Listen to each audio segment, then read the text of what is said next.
Vamos falar sobre educação emocional, sobre saúde emocional na família, né?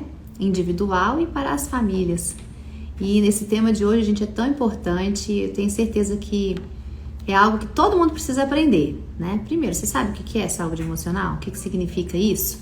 Né? Inteligência emocional, na verdade? E o que significa isso? Por que isso é importante para você? Por que isso é importante para sua família? Né? E eu acho que realmente a nossa convidada de hoje, vocês já sabem quem que é, né?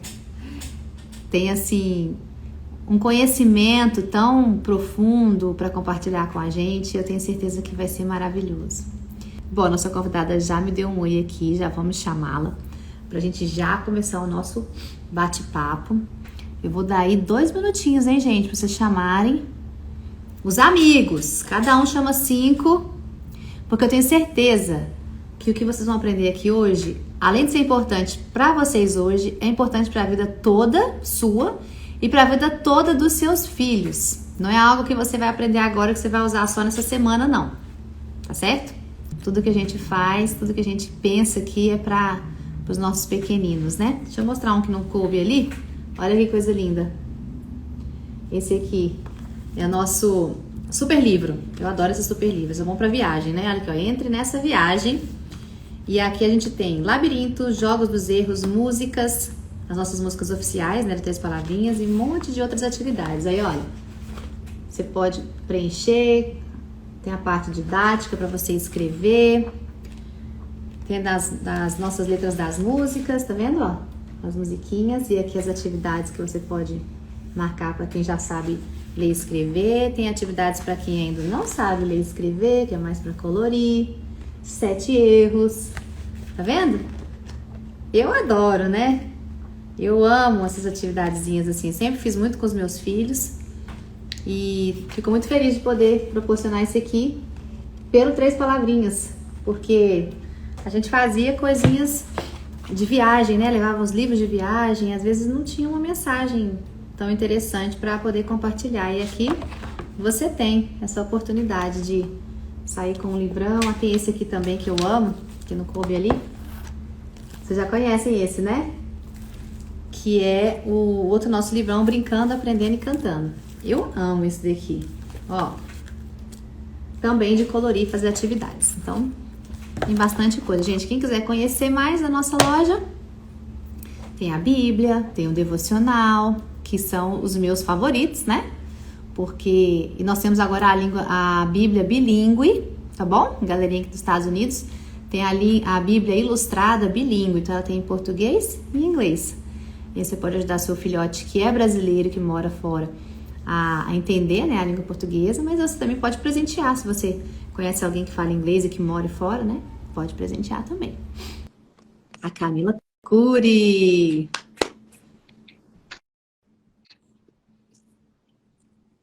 Aí, olá Camila, tudo bom? Que prazer estar aqui com vocês. Gente, que maravilha, prazer é nosso, prazer é meu de receber você aqui, com a turma aqui do 3 Palavrinhas, nossos amigos queridos e papais que nos seguem aqui, né? Uma delícia. Os meus filhos ouvem ainda, viu? Estão ouvindo você falar, ouvem. Agora eu tô com uma baby de 3 meses também, já colocando para escutar. Adoro. Parabéns pelo trabalho. Obrigada, Camila. Eu queria te agradecer primeiro, né, assim, pela sua disponibilidade, pelo seu tempo. Sei que você é corrida, que você tem bastante atividade além dos filhos e família, né? Então, te agradecer por esse tempo de você disponibilizar aqui para nossa turma aqui do 3 Palavrinhas e tá compartilhando aí seu conhecimento com a gente. Eu sempre gosto de me apresentar porque tem gente que está aqui que vem, que segue você, aí tem gente que está aqui que vem pelo 3 Palavrinhas. Então, eu vou me apresentar rapidinho, depois eu queria dar a oportunidade para você se apresentar, para o pessoal que está aqui conhecer essa pessoa brilhante que a gente tem aqui hoje, gente, aqui vai ser uma bênção. Então, eu sou a Adila Misrahi, sou casada com Samuel Misrahi. Nós somos os criadores do 3 Palavrinhas e eu sou a voz, né, que todo mundo ouve aí nas músicas que eu estou cantando para vocês. E o 3 Palavrinhas fez 10 anos esse fim de semana agora, né? A gente até comemorou ali em Belo Horizonte. no Teatro Palácio das Artes. Foi um show assim lindo demais, ficou muito feliz.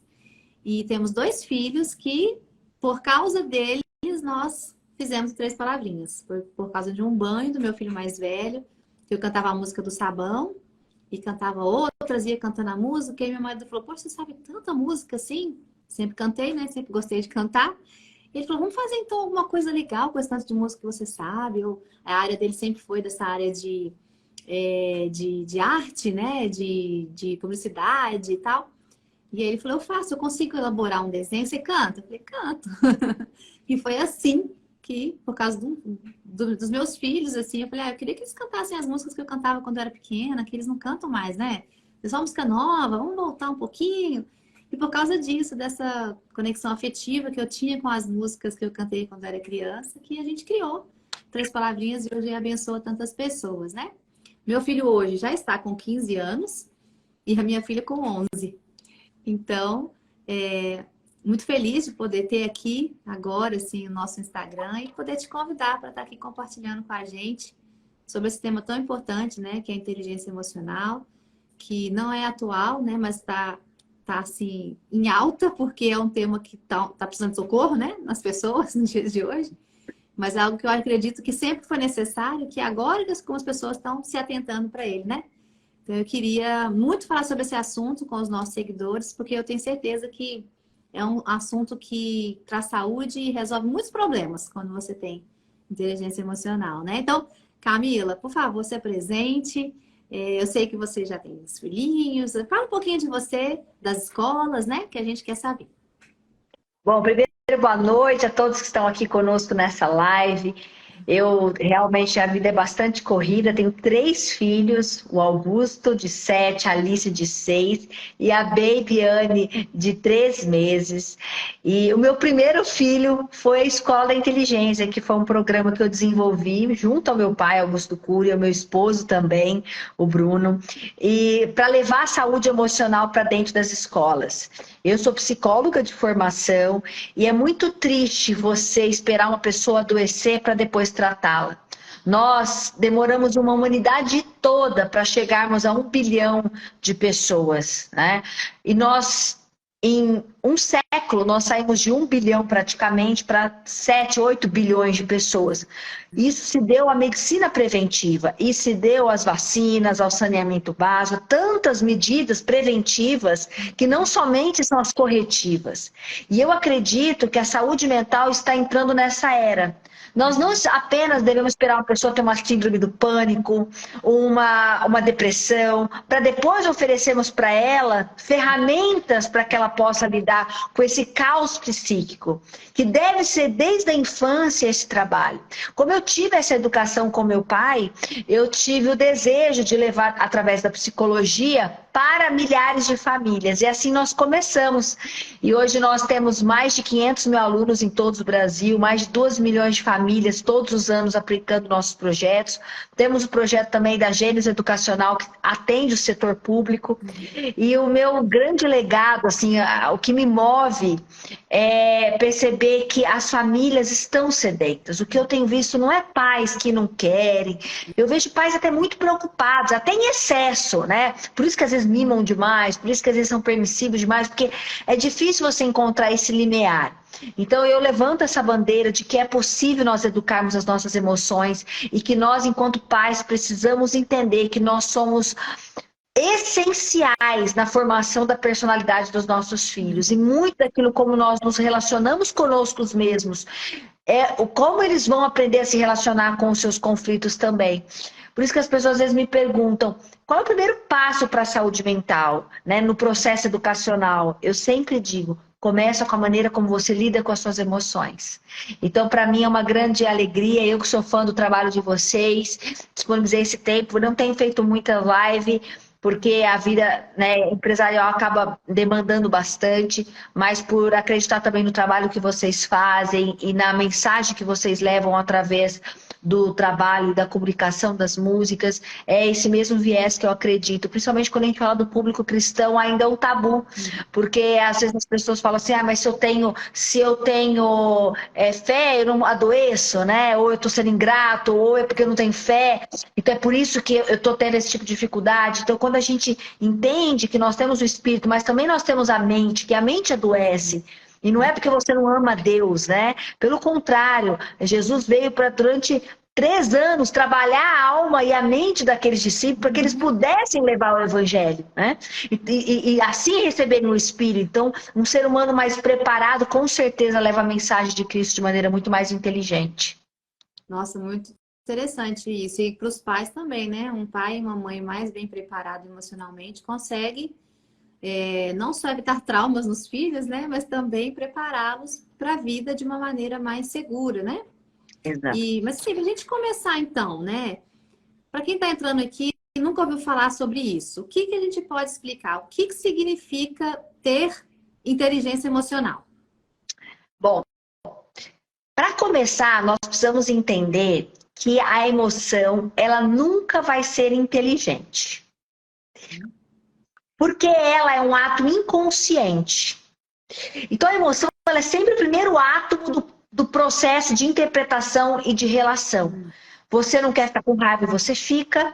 O mal que eu não quero fazer, muitas vezes eu faço. O bem que eu quero fazer, eu não consigo fazer. Porque muitas vezes nós somos traídos pelas nossas emoções. Nós precisamos entender que saúde mental não tem a ver com sentimento, tem a ver com ações, com posicionamento. Então, inteligência emocional não é ter uma emoção inteligente, mas é trazer inteligência, ou seja, lucidez para a emoção. Não deixar que a minha emoção domine a minha vida. Você pode ficar com raiva e não gritar, ou você pode ficar com raiva e gritar. Você pode ficar nervosa e dizer palavras ofensivas, você pode ficar nervosa e ter comportamentos mais saudáveis. Então, nós vamos entender que se você espera ter saúde mental, tendo uma emoção só saudável, só alegria, só emoções gratificantes, gratas, empáticas, você vai morrer frustrado. Porque dentro de nós há um turbilhão de emoções que acontece de forma inconsciente. Por isso que se diz que a tua ira, segundo o versículo, que a tua ira não te faça pecar. O pecado não está na ira, está no que você faz com a ira. Então nós vamos entender que o sentimento ele é involuntário e inconsciente. Primeiro assassinato bíblico, Deus chega para Caim e fala assim, Caim, o teu desejo vem contra ti, cumpre a ti dominá-lo. O que ele estava dizendo? Tem algo dentro de você que você precisa aprender a gerenciar para que você tenha atitudes inteligentes, para que você não cometa erros que vão marcar a sua história de vida. Então, os sentimentos negativos fazem parte das pessoas que têm saúde mental. A diferença está em como eu me relaciono com aquilo que eu sinto. Então, quando eu entendo que eu não sou o que eu sinto, mas eu sou o que eu faço com o que eu sinto, eu me separo e entendo que existem as emoções, mas que eu preciso aprender a gerenciar as minhas emoções. Eis a terminologia de inteligência emocional, ou inteligência socioemocional, que é a maneira não somente como eu me relaciono comigo mesma, com as minhas emoções, mas como eu me relaciono com o outro. Então, esse é o primeiro passo para nós entendermos aonde começa a inteligência emocional. Muito interessante, você falou uma coisa que eu nunca tinha pensado, que a emoção não é inteligente, né? A gente sempre fica pensando assim, não, precisa ter inteligência emocional, precisa... No fundo, o que a gente precisa é que o nosso raciocínio, que a gente pode usar o raciocínio para isso, né? Controle a nossa emoção. E pensando aqui na questão cristã, a gente tem o fruto do Espírito, que é o que a gente usa para fazer isso, né? Que facilita, porque eu acho que às vezes fazer esse exercício mental, às vezes até é difícil, né? Você fazer isso o tempo inteiro. Mas é um treinamento, com o tempo você vai fazendo, uma pessoa que tem muita raiva. Quanto mais ela exerce, né? Esse músculo, desse controle que ela precisa fazer sobre aquilo, cada vez vai ficando menos difícil? Tem esperança assim mesmo? Tem. E é muito claro que nós precisamos entender que o maratonista, quando ele se propõe a fazer uma prova, Não adianta ele achar que na hora da prova ele vai tirar da cartola um condicionamento físico que ele não se preparou para. Então não adianta nós tentarmos intervir na psique humana somente nos momentos frustrantes. Então, por exemplo, eu perco a paciência com meu filho. Eu tenho mães que falam assim, Camila, eu não tenho paciência. Meu filho chega, o que ele faz me tira do sério, né? Muitas mães me relatam isso. E aí as mães se sentem muitas vezes frustradas porque elas querem ter respostas mais inteligentes, mas na hora elas são... Toda vez elas se prometem que vão ser equilibradas e na hora elas metem os pés pelas mãos e dizem palavras que ela não gostaria de dizer e a relação fica cada vez mais difícil. Por que eu estou dizendo isso? Saúde mental é um treinamento, como você disse. Só que não é um treinamento somente no momento que eu estou sentindo a emoção. Ele tem que ser anterior à emoção. Então você tem que ter uma agenda de saúde mental. O que significa uma agenda de saúde mental? Você precisa investir alguns momentos do seu dia pensando no seu filho. Vou pegar esse saco. Quais são as coisas que meu filho me faz que me deixam angustiada? É o autodiálogo, né? Primeira pergunta. Por que isso me deixa tão angustiada? Por que isso me tira tanto do sério? Por que talvez uma outra pessoa falando aquilo para mim não me desestabilize tanto quanto ele falar aquilo para mim? E aí você vai se conhecendo. Por que eu reajo assim? Ah, é porque eu me sinto que eu não sou valorizada? É porque eu sinto que eu estou perdendo meu filho para as pessoas? Eu sinto que eu não tenho muitas vezes controle da situação? Tá. Diante disso, como é que eu posso reagir? Tudo bem que eu me sinto frustrada, mas o que eu posso fazer diante da frustração? Então, quando meu filho estiver perto de mim e ter aquele comportamento, o que eu posso fazer? Escreve, anota. Muito bom. Você está exercitando o teu cérebro, como você falou, você está fazendo isso aqui funcionar. Na hora que você está de novo naquela situação, você já se exercitou, você já treinou, aí você dá conta de correr a maratona de 40 quilômetros, você vai dar conta de correr. Aí as pessoas se frustram porque elas querem ser diferentes, mas elas não se preparam para serem diferentes. Entendi. Elas querem somente na hora da situação tirar uma cartola como se a vontade de ser mais equilibrado te fizesse equilibrado. Não faz. A mente humana precisa de constante treinamento, de constante gestão. Por isso que eu sempre digo que saúde mental não é algo que se aprende. Tanto que você pode pegar grandes psicólogos, teóricos da educação, da psicologia, e muitos deles morreram com depressão. Grandes teóricos tiveram filhos que se suicidaram da educação, da saúde mental. Olha a incoerência. Por quê? Você pode ser um grande estudioso, mas o conhecimento ele é insuficiente para a saúde mental. Ele só é produtivo se você coloca em prática. Então é algo que, saúde mental, é algo que se pratica e não só que se conhece. Não adianta você ficar no campo teórico, como nós conhecemos muitos cristãos no campo teórico, mas que não acessam o poder do Espírito Santo. Não adianta só você ficar na teoria, você precisa da prática. Assim também é a saúde mental. Então esse é um dos exercícios que a gente chama da mesa redonda do eu. Na hora que eu estou, certo? Na hora que eu estou em conflito, nós chamamos de DCD, duvidar, criticar e determinar. Que é o que nós chamamos de silêncio proativo. Quando Jesus estava diante daquela mulher adulta que já estava com o quinto marido, não era nem o marido dela, ele já estava com o quinto homem, e ele tinha... Os fariseus chegaram com toda a lei, dizendo assim, olha, qual que é teu veredito, Jesus? Se ele dissesse para apedrejá-la, ele estaria indo contra tudo aquilo que ele veio pregar, correto? Porque ele tinha uma missão de levar um outro olhar para o ser humano. Mas se ele dissesse para não apedrejá-la, quem seria apedrejado seria ele.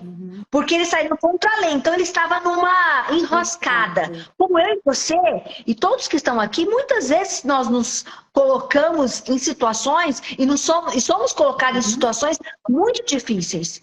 E qual foi o primeiro discurso dele? Você sabe? Sim. Qual? Aquele que não pecou, né, que atire a primeira pedra. Parabéns, mas esse foi o segundo discurso Qual dele. Foi o primeiro? O primeiro discurso dele, ele escrevia na areia. Sim, eu estava raciocinando. Então disse, sabe por quê? O silêncio é um discurso. O silêncio muitas vezes é um grande discurso. Só que nós achamos que a educação ela só se dá naquilo que a gente fala. E é um equívoco. Quando diz, e ele escrevia na areia, e ele pensava, e ele se questionava, e ele analisava, então disse. O problema é que nós queremos viver no bateu, levou. A gente quer ter resposta para tudo. A gente quer chegar para o nosso filho com o discurso pronto. E a gente não cria vínculo. A gente não consegue parar e pensar, peraí, como é que eu descortino esse comportamento do meu filho? Porque muitas vezes ele está agressivo, mas é porque ele está carente. Porque ele está sofrendo. E a gente não consegue muitas vezes descortinar. E um bom educador, ele precisa descortinar o que ele está sentindo, o que o outro está sentindo. Então, eu preciso me questionar na hora do conflito para que eu possa ter respostas mais inteligentes, como o silêncio proativo, como o DCD, duvidar, criticar e determinar naquele momento, será que eu devo agir dessa maneira? Respirar fundo, sair de perto, não ter necessidade neurótica de falar. E também fora do foco de tensão, como uma agenda de saúde mental, eu preciso ter rotinas para pensar tudo aquilo que me desestabiliza, como eu posso criar rotinas mais saudáveis com meu filho, como eu posso conquistá-lo. Pais, tem que conquistar os filhos, você precisa ter tempo. Às vezes a gente reclama que não tem tempo, mas o pouco tempo que a gente tem, a gente só cobra. Eu vejo pais cobrando o dia inteiro do filho, você não fez isso, você não fez aquilo, você não faz isso. Não tem tempo para elogiar, não cria vínculo, não se conecta. Então, se nós não entendemos esse panorama, a educação socioemocional vai ser uma utopia e nunca uma realidade. A educação sem o amor ali, sem a conexão, ela é fria e é dura, né? Eu tenho essa sensação de que às vezes os pais estão preocupados tanto em educar nas regras, no que tem que se fazer para ter um bom futuro, né? Para ser uma pessoa, um bom cidadão, para ser uma pessoa boa, né? E nessa vontade de fazer isso, não esquecem dessa parte da conexão que, para mim, assim, eu acho que é até mais importante, porque eu lembro que quando era criança eu deixava de fazer muita coisa errada porque eu não queria magoar meus pais, porque eu tinha um amor por eles, assim, que eu falava, se eu fizer isso, ele vai ficar muito chateado comigo. E eu vejo que isso me salvou muitas vezes de fazer coisas que eu não deveria ter feito porque eu não queria chatear meus pais. Agora, hoje em dia, eu tenho a impressão que as pessoas querem criar robôs, né? Tem que fazer porque tem que fazer, porque o mundo tá assim, você tem que estar pronto, você tem que estar... Ainda tão pequenininho, né? As crianças com tantas atividades, tantas coisas para fazer, mas não tem um monte de atividade física, mas não tem um minuto em casa para conversar. Como que a criança que cresce assim vai saber fazer isso? Porque adulto não sabe, se não parar para pensar, não sabe fazer isso, né? Parar para... Peraí, deixa eu controlar minhas emoções. Isso é muito intencional, não é uma coisa que você faz assim, que do nada, é uma coisa que você tem que raciocinar. Você não precisa ensinar uma pessoa a ser doente mentalmente, você precisa ensinar uma pessoa a ser saudável. Você não precisa ensinar uma criança a ser egoísta, você precisa ensinar ela a ser generosa. Você não precisa ensinar uma pessoa a ser impulsiva. Você precisa ensinar a pessoa a pensar antes de agir e reagir. Então, nós somos muito mais instintivos. Né? A gente precisa da racionalidade o tempo todo nos gerenciando, e aí a espiritualidade nos ajuda muito nisso, para que a gente se pondere o tempo todo, mas é um exercício contínuo. Contínuo. Obviamente, quanto mais você pratica, mais fácil fica, porque mais consciente você fica. Mas eu tenho a impressão que um dos grandes problemas dessa geração é a comparação. Todo mundo quer ter uma foto bonita para postar no Instagram e falar, poxa, meu filho é incrível, sabe? E tem tantas teorias e tantas, né, formas mirabolantes de se educar, e as pessoas elas ficam tão angustiadas nesse processo, mas elas esquecem de conhecer o filho. Eu quero aplicar tudo o que eu vejo, mas eu nem sei o que é meu filho, o que ele precisa, né? Quem é ele, quais são as dores que eles estão passando. Eu quero ser o melhor, mas muitas vezes esse ser o melhor é porque eu também quero ser curtida por todo mundo e por todos, sabe? Nesse excesso de comparação, esse mundo doentio onde eu quero estar sempre melhor, eu falo que nós temos uma mistura perigosa hoje. Nós temos pais super protetores, então eles tentam evitar o sofrimento ao máximo e o que eles podem fazer para poupar da dor, da angústia. Então, antigamente se divide, por exemplo, eu perguntava numa palestra, se eu perguntar aqui, quem aqui dividia quartos na infância? Coisa básica. A grande maioria aqui dividia quarto. Se você perguntar hoje para um público quantos dos seus filhos dividem quarto, raramente uma criança divide quarto. Ou porque tem menos filhos, então, né? Ou porque os pais, né, fazem o possível ali para ter uma condição melhor do que a que eles tiveram. Isso é maravilhoso. Mas o excesso de proteção, esse excesso de cuidado, esse excesso de proteção vai gerando crianças frágeis. Porque é como se eu estivesse impedindo o sistema imunológico emocional de funcionar. Entendi. Por que a criança ela fica tão doente na primeira infância? Porque ela está criando anticorpos para os vírus, as bactérias. Você vê que uma criança geralmente toma muito mais antibiótico do que um adulto, por exemplo. Por quê? Porque o adulto já tem maior resistência, porque já foi exposto aos mais vírus, né? Às mais bactérias, e o corpo está mais forte. Uma vez que você poupa a criança de tudo, de todos, você está gerando o quê? Uma criança frágil emocionalmente. A ofensa do outro se torna um abismo, que ela não consegue sair. A rejeição do outro se torna um caos. Você tem esse lado. Por outro lado, esse mesmo pai que é super protetor é altamente exigente. Eu quero que o meu filho seja eu dou pro meu filho tudo aquilo que eu não tive, mas eu quero que o meu filho também seja o máximo. Porque o filho do ciclano já tá lendo, o meu não tá lendo. O filho do ciclano já tá na startup, o meu não sabe nem o que vai fazer. E aí a gente começa a se comparar os nossos filhos com o resto do mundo, e que muitas vezes é uma foto, eu falo que é uma realidade cheia de filtros, mas se você não tem a consciência crítica, esse papel do eu, que Deus falou, vai lá, tem um desejo contra ti, Caim, cumpra te dominar, ele tá falando assim, eu tenho uma consciência crítica aqui que eu fiz em você. E você tem que estar lúcido para você se gerenciar. Porque se você não tiver lúcido, você é dominado por muitos sentimentos incoerentes. Então, esse é o princípio. Se você não está lúcido, você superprotege e cobra demais. Agora, você imagine só, superproteção gera crianças inseguras.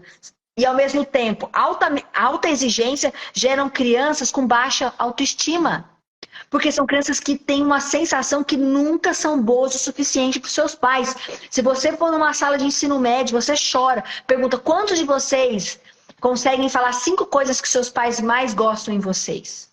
Ou 5 coisas que seus pais mais criticam em vocês? Eles quase não conseguem pensar o que os pais gostam nele. Porque é tanta... E não é porque os pais não amam. Claro que não. É porque não basta boa intenção para educar. Não basta boa intenção. É preciso estratégia, é preciso conhecimento da mente humana para que a gente realmente seja assertivo. Porque na ânsia dos nossos filhos serem fortes, na ânsia deles serem boas pessoas, como você disse, na ânsia deles estarem preparados, a gente muitas vezes perde a mão. Então nós precisamos entender que essa mistura tem gerado crianças e formado crianças e jovens completamente despreparados para a vida. Você falou uma coisa muito interessante. Não dá para ter só boa intenção para educar. Tem que se preparar. Porque uma coisa que eu me pergunto é assim, como que a pessoa pode identificar que ela precisa ser mais inteligente em tal área? Porque eu percebo que tem gente que se vê e consegue falar assim, puxa, eu preciso melhorar nisso. Mas eu percebo também que tem pessoas que simplesmente não percebem que precisam melhorar em certo ponto, né? Aquela pessoa que todo mundo tá vendo, mas ela mesmo não se vê. Como que faz para a pessoa, primeiro, se permitir, né? Se ver, se autoavaliar e falar, realmente, eu preciso melhorar nisso, meu problema na minha casa é esse, o que eu posso melhorar? Como que ela faz esse trajeto todo? Aqui nós temos 2 pontos, tá? Nós temos a nossa consciência e aquilo que depende de nós. Então, daquilo que depende de você, você precisa estar atenta no seu casamento, na educação com o seu filho, na sua relação profissional. Este é um ponto. Então, essa consciência crítica, esse autodiálogo, esse silêncio proativo que cala fora, que escreve na areia, que para e reflete. Isso, no que depende de você, você precisa estar atento. Atento. A gente tem que estar atento. Não dá pra gente ficar disperso. O mundo hoje deixa a gente muito disperso. Você tá percebendo que seu filho não tá bem? que eu posso fazer? O que eu posso fazer? Qual é a minha parte para que eu possa resgatar meu filho? Qual que é a minha parte no meu casamento? Não adianta, porque às vezes eu vejo, as pessoas chegam na minha palestra, né? E as pessoas falam assim, meu marido tinha que estar aqui, a minha esposa tinha que estar aqui. É você que está aqui. E o que compete a você?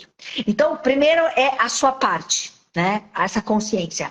O segundo é como nós podemos ser salva-vidas emocionais. Ou seja, como é que nós podemos ajudar os outros que não estão percebendo que estão afogando, certo? Que estão tendo atitudes incoerentes, que estão sendo, ou estão muitas vezes se machucando, ou estão agredindo os outros. Como é que nós podemos ser salva-vidas? E na nossa casa nós precisamos lembrar sempre, eu preciso me manter viva, mas eu preciso também salvar muitas vezes os nossos filhos e o nosso parceiro ou a nossa parceira.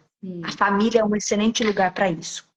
E para eu ilustrar esta cena, eu quero que vocês pensem exatamente num afogamento. Muitas pessoas morrem tentando salvar outras porque não sabem salvar. Isso você conversar com qualquer salva-vidas, ele vai te explicar. Porque muitas vezes, quando uma pessoa vê uma outra pessoa afogando, na ânsia de querer ajudá-la, ela vai de frente. E ela vai tentar segurar aquela pessoa para trazer aquela pessoa para a margem. Mas a pessoa que está afogando, ela está tão desesperada, ela está submersa no que nós chamamos de janelas killers, que são zonas traumáticas. São aqueles momentos que nós não conseguimos ter lucidez. Aqueles momentos que você está falando A pessoa está entendendo Z. Aquele momento que você está tentando explicar algo tão óbvio, mas para a pessoa como se estivesse falando em chinês. Certo? Então, naquele momento, nós estamos sobre as nossas janelas killers. Quando nós estamos sobre as nossas janelas killers, nós estamos aprisionados no modo instinto. Nós não estamos gerenciando a nossa mente pela consciência, pela cognição, mas pelo instinto. E o que o instinto faz? É a mesma coisa que um animal faz quando ele está com medo. O que um bicho faz quando está com medo? Você sabe? Foge. Pensa, foge. Ele só faz duas coisas. Ou ele foge, ou ele foge, acuado, ou ele ataca. Sim. Só tem essas duas coisas. Então, o animal, quando ele está se sentindo ameaçado, ou ele ataca, ou ele foge. E muitas vezes as pessoas nas relações humanas que deveriam ser lúcidas, coerentes, maduras, vivem em modo defesa. A gente chama esse fenômeno de modo defesa. Ou ataca ou foge. A pessoa fala, já levanta a voz. A pessoa vai falar e já começa a agredir e falar de coisas que aconteceram 1000 anos atrás, que não tem nada a ver com a conversa. Mas parece papo de maluco. Se alguém de fora ouviu a gente, se fechar, se cobrir vira circo, se fechar vira hospício. Não é? Isso acontece na casa de todo mundo. Acontece isso porque nós estamos sob as janelas killers. Então, quando aquela pessoa está afogando, ela, com instinto de sobrevivência, esquece toda a racionalidade. Ela não consegue pensar assim, poxa, a Camila, que bacana, veio me salvar até que enfim, graças a Deus, minhas orações foram atendidas, deixa eu me relaxar. Não, ela começa tão desesperada que ela usa a pessoa que foi lá para salvá-la como step para conseguir respirar. Aí o que acontece? Morre as duas afogadas. E isso acontece muito por falta de inexperiência na hora de tentar salvar uma pessoa que está em afogamento. E trazendo isso para as relações interpessoais, acontece muito dentro das famílias e das relações. Quando você percebe que o teu filho vai afogar, que o seu parceiro, que aquele comportamento que ele está tendo não é coerente, que isso vai prejudicá-lo, que isso vai trazer consequências negativas para ele e para a família. Você tenta explicar, só que a maneira como você vai falar, em vez de você ser estratégico, que depois eu vou falar como ser estratégico, você faz como um salva-vidas inexperiente, vai de frente. Camila, o que é ir de frente? Elevar o tom de voz. Não funciona. comparações, porque fulano faz, seu irmão faz, seu primo faz, o vizinho faz, o marido do outro faz, não sei o que, todo mundo faz. Não funciona. Sermões não funcionam. Você faz o discurso, teu filho é capaz de concluir o que você vai falar. Faz 200 vezes já falou, não funcionou, você continua falando a mesma coisa do mesmo jeito. Isso acontece nos casamentos, não funciona. Excesso de crítica não funciona. Você começar a jogar coisas no passado lá atrás, da 20 anos atrás, não funciona. Então, nós vamos entender que não adianta você só querer salvar o teu parceiro, só querer salvar teu filho. Se você for de frente, você vai morrer afogado junto com ele. E a relação, ela fica totalmente abalada. O que acontece não é falta de amor nas famílias. Muitas vezes não é falta de amor, é falta de sabedoria, de conhecimento, de estratégia, de liderança. Então, dado que não funciona, Camila, como é que a gente faz para ser um bom salva-vidas? Porque nós, enquanto pais, muitas vezes vimos que os nossos filhos, nos deparamos com situações que os nossos filhos estão em perigo, seja nas relações, seja no comportamento agressivo, ou alienado, ou indisciplinado, no casamento e assim por diante. Um bom salva-vidas, o que ele faz? Quando ele vê que a pessoa está afogando, ele vai por detrás da pessoa. Ele não vai onde o olhar daquela pessoa está. Ele segura a pessoa pelo tronco e vira ela. Vira o olhar dela. E então traz ela para a margem. O que significa isso? Que quando você vai corrigir uma pessoa, não abra janelas killers. Ela já está com as janelas killers abertas. Ela já está com seus conflitos, ela está incoerente, você percebe que ela está incoerente, não adianta você ir de frente. Vá de costas e mude o olhar dela. Como é que a gente muda o olhar dela? Elogiando antes de criticar. Fazendo perguntas. Pergunta, por que você está agindo dessa maneira? O que você está pensando? Filho, eu estou percebendo que você está assim, que você não... Você está bem. Olha, eu tô achando que essa amizade, o que você acha dessa amizade? Porque a mamãe às vezes tem esse pensamento, o que você acha disso? Pergunta antes de dar resposta. Às vezes teu marido chega em casa, não te cumprimentou, às vezes você olha e fala, pô, você nem pergunta como que tá meu dia, você nem conversa comigo. Pergunto, pô, oi amor, tá tudo bem com você? Ah, percebi que você não chegou, não cumprimentou, eu vim querer saber se você tá bem. Quando a gente usa a educação, a comunicação generosa, a gente abre janelas lights, que são janelas que iluminam a inteligência. E não janelas killers que aprisionam a inteligência. A pergunta que eu faço para você é que tipo de janela você abre na educação ou na interação que você tem na tua família. Nós precisamos ser promotores de janelas lights. Nós precisamos perguntar aonde estão teus acusadores. Ele não deu um sermão para a mulher. Era óbvio que ela estava errada. Era óbvio, ela estava sendo quase apedrejada. Ela estava quase sendo apedrejada, ele não chegou com a lição de moral. Ele não chegou com o discurso pronto, ele não elevou o tom de voz. A única coisa que ele falou para essa mulher foi assim, aonde estão os seus acusadores? Senhor, foram todos embora, então vá também, não peques mais. Agora a gente não, a gente quer falar, o outro não está nem ouvindo, mas a gente quer falar. Então o que acontece? A gente abre janelas killers e não janelas lights. Quando a gente elogia antes de criticar, quando a gente faz perguntas, quando a gente tem uma escuta atenta, quando a gente fica em silêncio, porque tem hora que nenhuma palavra serve, às vezes tem que ficar do lado, só junto. Vamos assistir alguma coisa junto, vamos tomar um sorvete, vamos falar de outra coisa, vamos criar um ambiente.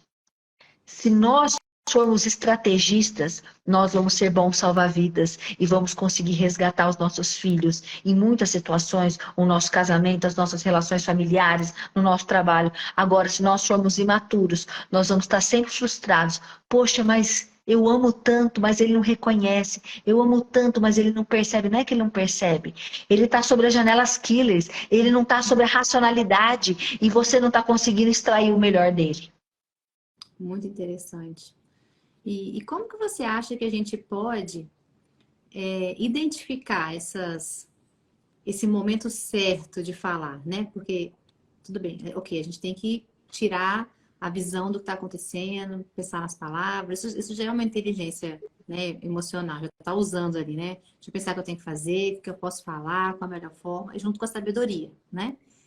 E como que é, como funciona assim, por exemplo, que eu percebo, estou falando aqui pela minha família, né, pelas famílias que a gente vê, eu acho que existe, assim, pessoas que querem resolver conflito no momento e tem pessoas que preferem resolver depois, tanto adultos quanto em relação aos pais e filhos, né? Eu tenho, por exemplo, meu filho, para ele é melhor eu resolver no momento. Se ele fizer alguma coisa errada, não sei o que, filho, vem cá, não, peraí.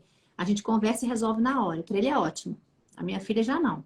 Minha filha é melhor esperar um pouquinho, deixa passar, depois eu chamo e converso, né? Como que eu percebo que eu acho que todo mundo deve ser assim, tem dois grupos de pessoas, né? Esses que são do já e os que são, espera um pouquinho. Eu sou do já também, meu marido já é do espera um pouquinho. Então, a gente vai se entendendo ali nisso e a gente vai pensando assim, peraí, não, eu acho que se eu falar agora vai dar ruim, então é melhor esperar um pouquinho e depois eu vou e converso. Mas, assim, você acha que isso acontece em vários lugares? Cada pessoa tem um jeito uma hora? A gente precisa aprender a outra pessoa também, assim, para poder ter um relacionamento melhor, tanto filho quanto marido, né? A família de uma forma geral. Com certeza. É muito diferente. Eu vou falar um pouquinho dos meus filhos também. É muito diferente a maneira como nós nos relacionamos com cada um deles. Não adianta nós acreditarmos que nós vamos ter duas plantas diferentes, com dois solos diferentes, e que o mesmo adubo vai servir para os dois.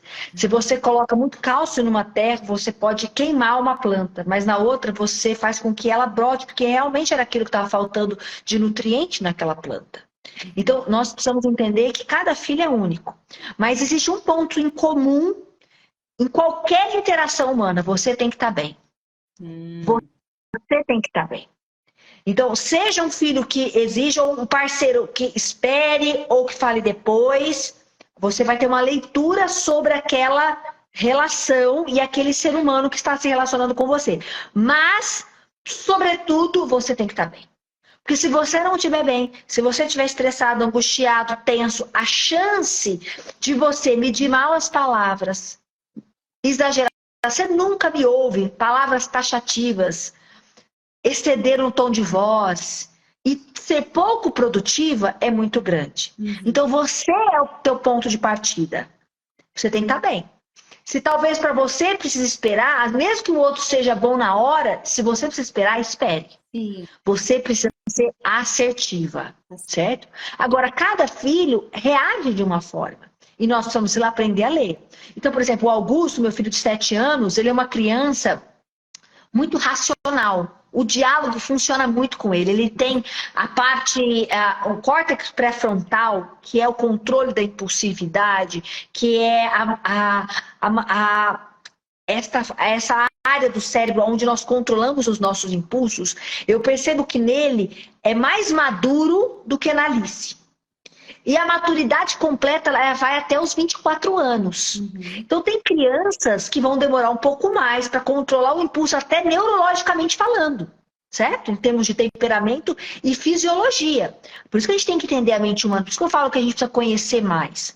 Então, o Augusto é uma criança que quando eu converso, ele consegue elaborar muito bem. Eu descrevo para ele os sentimentos e ele consegue elaborar. A Alice, ela já tem mais dificuldade. A Alice, a emoção domina mais ela. Ela muitas vezes tem dificuldade de controlar o impulso. Eu lembro uma vez que eu estava corrigindo ela e eu falava, filha, e ela estava muito alterada. E eu falei, filha, fica calma. Ela olhou para mim, você tá vendo que eu não consigo? Eu não tô conseguindo ficar calma. Ela não consegue mesmo. Ela não, eu sou adulto da relação. E às vezes a gente espera e tem uma expectativa que a criança vai conseguir ter uma resposta madura, sendo que nem nós estamos conseguindo. Eu falo que a relação entre pais e filhos é como se fosse uma relação de rádio. Não é você que tem que entrar na sintonia do teu filho, é o teu filho que tem que entrar na tua. O problema é que a gente pira quando a criança está pirando. Quando o adolescente está rebelde, a gente dá um chute na cabeça dos pais, porque a gente tem aquele sentimento de fracasso que não vai dar conta. Eu também tenho. Às vezes a gente fala assim, peraí, mas por que ele é assim? Porque às vezes eu eu sou extrovertida e a minha filha tá tímida, tá insegura. E aí a gente não entende por que os nossos filhos, na onde que ele aprendeu? Gente, ele é um outro ser humano, ele não é você. Ele não é teu marido.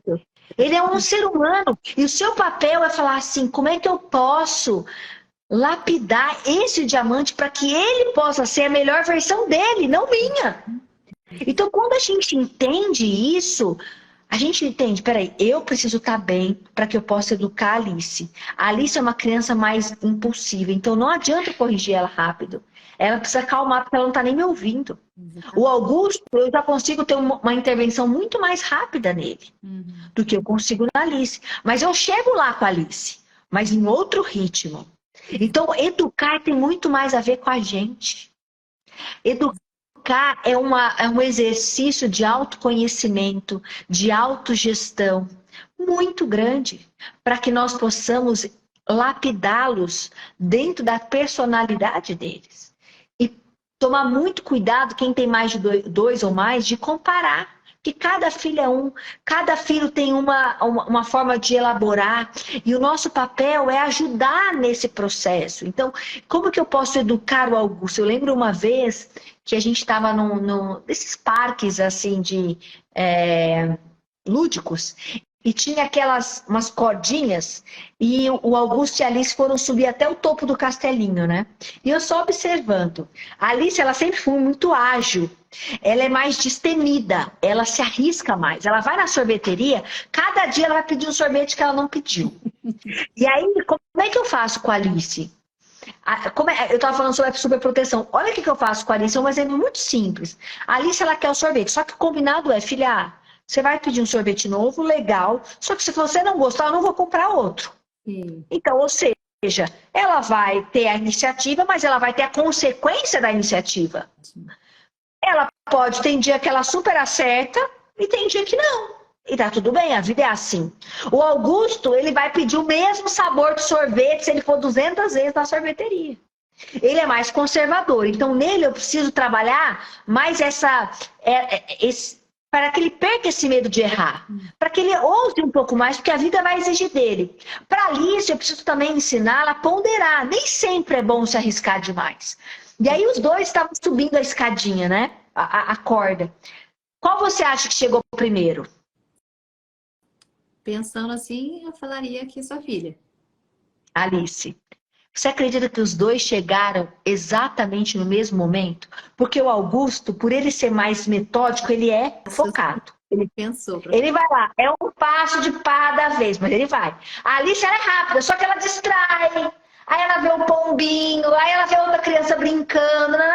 Olha que eles chegaram em ritmos completamente diferentes, eles chegaram no mesmo lugar. Agora, o meu papel enquanto mãe, se a gente fosse pensar que seria a rota da vida, como é que eu ajudo eles chegarem mais rápido, melhor, crescerem, serem pessoas de impacto? Não são as mesmas coisas. Para isso, eu preciso trabalhar foco, concentração, a capacidade de olhar no objetivo, a ser mais conservadora. Nem sempre é bom você se arriscar demais. Para o Augusto, são outros componentes. Augusto, você pode mais rápido, você dá conta de subir, filho, você consegue, você já cresceu. Então, eu preciso ter estratégias diferentes para cada um deles, para que eu ajude-os a crescer de forma saudável e produtiva. Isso tem a ver também com construir pontes emocionais com os filhos? Isso que você estava falando. Muito. Eu sempre digo que, na verdade, nós somos ilhas. Nós não somos continentes. Cada relação que nós estabelecemos, até com o nosso filho, com o nosso parceiro, elas não são feitas por continentes, são feitas por pontes. E essas pontes são construídas pelos vínculos. Por isso que eu peço para os pais, antes de às vezes só criticarem, chama um dia, uma vez na semana, para tomar um sorvete só com o filho. Crie ponte, sente com ele, conversa. Tem vezes que eu percebo que o Augusto está mais estressado e eu vejo que ele não está bem. E aí às vezes eu pergunto, filho, tá tudo bem? Não, tá tudo bem, mãe. Não tá tudo bem. E eu sei que não tá bem. Aí o que eu faço? Nós vamos brincar, nós vamos tomar banho junto, eu gasto um pouco mais de tempo com ele. Aí teve uma hora, recentemente ele começou a chorar. Ele estava passando um problema na escola. Mas já estava esse problema há alguns dias. Mas ele não conseguia me falar. Mas não foi na pergunta, não foi Foi em outro momento, quando a gente já estava mais vinculado, essa ponte estava melhor estabelecida e ele sentiu confiança em abrir e se abrir. Então, pais, às vezes, eu sempre falo, não há mentes impenetráveis. A mente é como se fosse um cofre. Há chaves erradas. Não adianta você querer arrombar o cofre.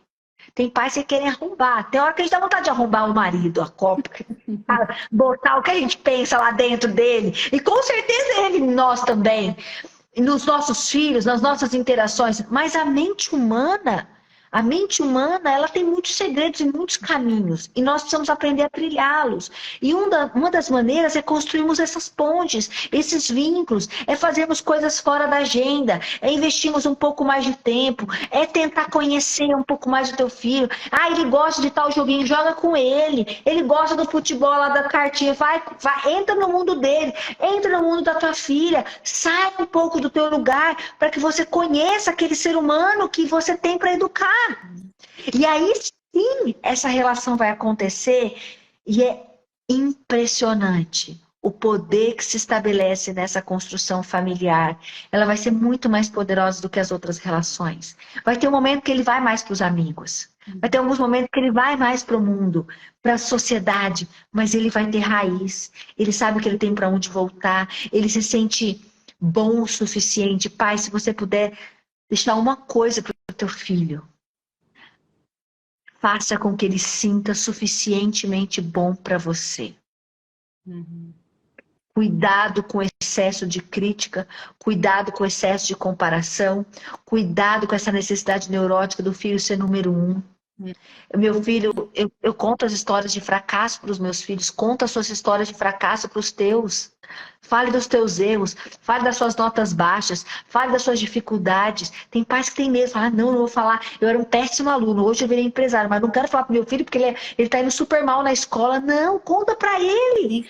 Conta para ele como é que você era e como que depois você superou e talvez dá uma chance para que ele supere mais rápido do que você. A gente tem que ser humano para educar.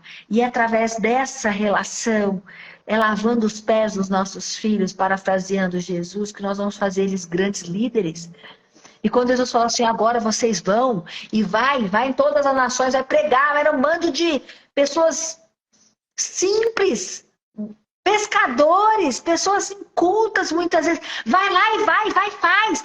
Ele fazia com que eles acreditassem que, olha, você era até hoje pescador de peixe, agora você vai ser pescador de gente.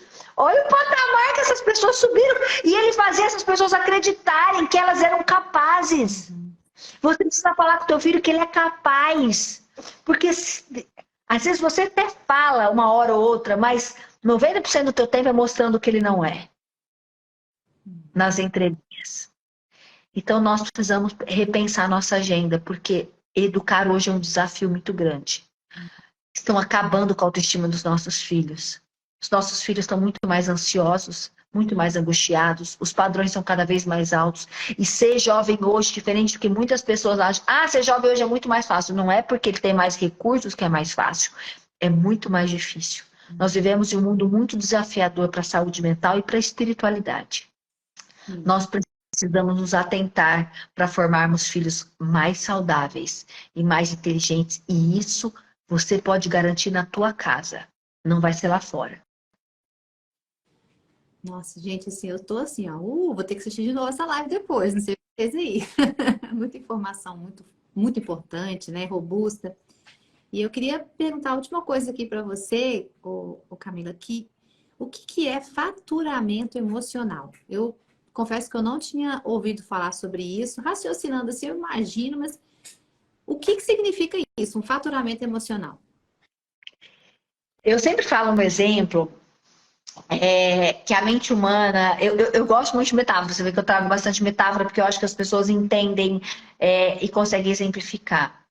E eu sempre falo que faturamento, a fatura de uma empresa é tudo aquilo que entra, né? A sua receita, né? Você está faturando, você está trazendo receita. E nós precisamos entender que a mente humana, por ser uma empresa, trazendo para esta metáfora, ela vai ter um custo emocional para existir. certo? Uhum. Então, nós vamos ter o custo emocional para interagirmos, para trabalharmos, para acordarmos cedo, para pagar nossas contas, para nos relacionarmos. Só que para a gente não ficar deficitária, você tem uma empresa, você sabe, você tem que faturar mais do que você gasta. Essa é uma conta simples. Uma empresa que gasta mais do que ela recebe, do que ela gera de receita, ela está fadada a falir. Por isso que tem muita mente humana falindo. Porque ela gasta energia mais do que abastece.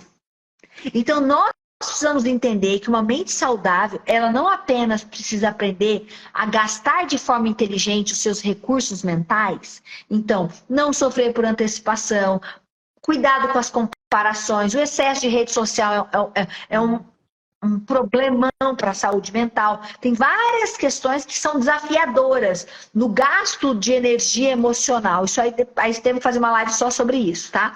Mas nos atentando ao faturamento, é tudo aquilo que você abastece. Então, terminando, uma das passagens que eu mais gosto é quando Jesus estava com aquela multidão. E eu imaginava aquelas pessoas, milhares de pessoas, sem rede social, sem grandes recursos, e aquelas pessoas esperando mais um grande milagre, mais um grande sermão da montanha, e aquela multidão acompanhando Jesus, e de repente ele para e olha, e todo mundo quer ver, será que ele está vendo uma miragem? Será que vai acontecer um grande espetáculo? Ele para e diz, olhai os lírios dos campos, porque eles são tão belos. Nem Salomão, no auge da sua glória, se vestiu como um deles. Salomão, ele morreu em depressão. Todos os estudos mostram. Vaidade atrás de vaidade. Se você ver as últimas cartas de Salomão, ele estava muito deprimido. Salomão, ele não poupou tudo que os seus olhos desejavam. Teve 300 mulheres, 600 concubinas, se vestia de pedras preciosas, era sábio, tinha inúmeros relacionamentos. E no final da vida, ele morreu bem deprimido, dizendo tudo é vaidade, vaidade das vaidades. E quando Jesus ele fala assim, olhai os lírios dos campos que estão tão belos, e traz a referência de Salomão, ele está dizendo, olha, o segredo da felicidade não está nas grandes coisas, não estão nas grandes conquistas, não estão nas pedras preciosas que Salomão se vestia, está no contemplar das pequenas coisas, está em você abastecer sua emoção. E às vezes as pessoas falam, ai Camila, mas como é que eu começo a agradecer? Eu faço uma pergunta para mim todos os dias, e eu faço essa para você que está me assistindo. O que se você perdesse hoje mudaria significativamente a sua vida para pior? Por isso você tem o que agradecer. Se você perdesse as suas pernas, se elas não pudessem caminhar, a sua vida ia piorar? Sim. Então agradeça porque você as tem. Tem muitas pessoas que não têm. Seus olhos, talvez você... Se eu falasse para você, você venderia os seus olhos para mim por esses olhos lindos, claros, por R$1 milhão? Venderia? 10 milhões de reais. Não, 100 milhões de reais. Se eles custam mais do que 100 milhões de reais, quantas vezes você olhou e falou, Senhor, que coisa, Senhor, que coisa boa que eu enxergo. Que lírio dos campos que eu tenho aqui na minha cara quando eu olho para o espelho. Quais são os lírios dos campos que você tem no seu filho, no seu marido? A gente fica viciado naquilo que a gente não tem, a gente esquece que os lírios dos campos estão aí durante toda a nossa passagem. Mas a gente não para olhar porque a gente está esperando um milagre, a gente está esperando um grande acontecimento, a gente está esperando um grande contrato, a gente está esperando uma excelente resposta do nosso filho, a gente está esperando um buquê de flor do marido, e a gente não olha o lírio dos campos. Não espere ser como Salomão, se vestir de pedras preciosas, porque isso não vai trazer a sua felicidade. A felicidade está em olhar os lírios dos campos. E eu tenho certeza que você que está nessa live, você tem muitos lírios dos campos que faz muito tempo que você deixou de contemplar. Abasteça a sua emoção, abasteça a sua mente. E com certeza você terá dias mais felizes. E assim sendo, você será uma melhor educadora para os seus filhos. Você será uma parceira do seu marido, ou parceiro da sua esposa. E juntos vocês vão construir uma família, não perfeita, mas com certeza mais saudável. Uau, maravilhoso isso, né? Até para a gente agradecer, a gente tem que ser intencional, não dá para ser só na boa vontade, né? Muito, Exatamente. nossa, muito obrigada, Camila, por esse tempo. Gente, assistam novamente a live, com certeza eu vou assistir, porque é muita informação importante, é mais do que informação, são ferramentas, né, preciosas que é para a gente usar. A ferramenta guardada, ela não funciona para nada. Você tem que pôr em prática para que ela realmente traga transformação para a sua vida, para a sua casa, para sua família, né? E, Camila, muito obrigada. Eu queria, assim, só falar um pouquinho aqui. Nós temos no Três Palavrinhas a Escola de Paz no Três Palavrinhas, que nós criamos logo no começo, no final da pandemia, né? Quando começamos a voltar à vida normal, vamos dizer assim. E Deus me deu essa oportunidade e a gente falou o primeiro curso sobre os 7 princípios bíblicos. A gente fala ali justamente sobre isso. Sobre a gente começar a ensinar com princípios. Então a gente coloca lá 7 princípios bíblicos que você pode, em qualquer conflito aí na sua vida, na sua casa, você fala assim, qual o princípio aqui que está faltando, que eu preciso melhorar, né? Ou prestar mais atenção nele. Então a gente fala sobre caráter, sobre união, autogoverno, semeadura e colheita, sobre individualidade, né? Sobre soberania, mordomia, que é um assunto assim que fala muito.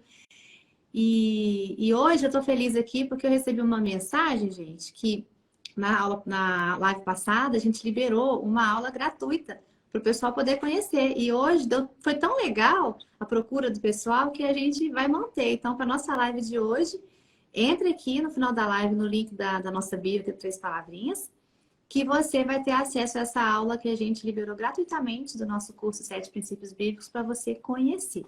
E eu trouxe um spoiler aqui, ó. Essa é a Escola de Paz. O que eu fiz lá? A gente tem uma aula que a gente fala sobre o autogoverno, né? O princípio do autogoverno. E o que eu coloquei ali para os pais? Porque a nossa intenção não é só ensinar os pais. A gente ensina e a gente dá uma ferramenta para o papai poder fazer com a criança para aprender aquele mesmo princípio. Então, quando a gente está falando do autogoverno, a gente criou um joguinho. Aí tem lá as instruções para o papai e a gente deixa lá para ele poder imprimir. Então, esse aqui é o dado da emoção. Então, ele vai montar o joguinho, né? Que com certeza você já deve ter visto isso por aí. E aí você vai jogar com o seu filho o primeiro dado, que tem escrito aqui, ó, medo. Aí tem alguns sentimentos, tá vendo? Ó, raiva. Aí tem aqui preguiça, confiança, alegria, vergonha. E o segundo dado, que a criança joga o primeiro e o segundo vai estar assim. Quando sinto isso, eu devo. Então, por exemplo, ela saiu no primeiro dado, ela jogou, aí saiu lá. Raiva. Aí o segundo dado sai. Esse sentimento me dá vontade de. Aí a criança vai poder, brincando com você, ela vai entregar ali o coração dela nas suas mãos, papais e mamães.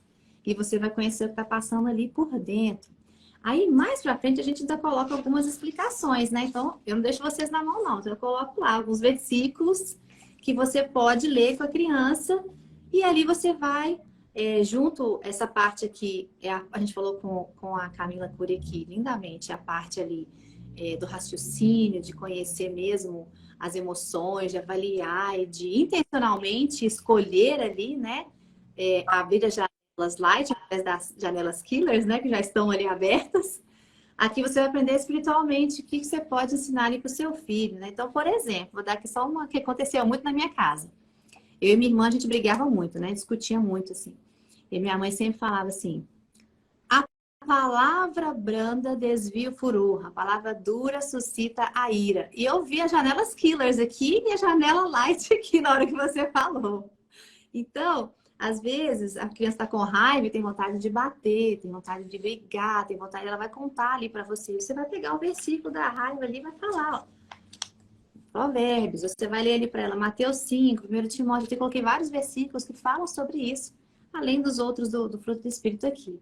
Então, eu acho que assim, a gente não pode ensinar aleatoriamente, não pode ser mais na boa vontade mesmo, como você falou. A gente precisa buscar conhecimento, né? Buscar conhecer a mente humana, buscar conhecer a palavra de Deus. Deus nos deu uma mente pensante e a Bíblia para a gente atrelar as duas coisas e fazer funcionar, né? Então, meus queridos, é isso. Muito obrigada.